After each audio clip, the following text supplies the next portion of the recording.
આજે આપણે બ્લેડરમાં થતા પ્રોબ્લેમ વિશે વાત કરીએ. ઘણા લોકોને તકલીફ હોય છે કે પેશાબ ગયા બાદ પણ થોડો થોડો પેશાબ આવતો રહેતો હોય છે. તો આ તકલીફ એ બ્લેડરની નથી, મગજમાંથી નીકળતી નસ જે માંસપેશીઓને સિગ્નલ આપે છે એ માટેની પ્રોબ્લેમ હોય છે. તે માટે આયુર્વેદમાં ઉપાય આપવામાં આવ્યા છે. પહેલો ઉપાય છે અશ્વગંધા ઘૃત. અશ્વગંધા ઘૃતનો જો નિયમિત સવાર સાંજ સેવન કરવામાં આવે તો તમને એની અંદર ઘણો ફાયદો મળે છે. બીજો ઉપાય છે વરુણાદિક્વાત અને ત્રિફળા. 750 ml પાણીમાં 1 ચમચી વરુણાદિક્વાત અને 1 ચમચી ત્રિફળાનો ઉમેરો કરી અને તેને ઉકાળીને 500 ml રહે ત્યાં સુધી બાળવામાં આવે.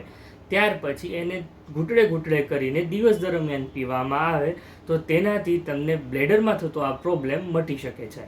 ત્રીજો ઉપાય છે ગોક્ષુરાદિ ચૂર્ણ.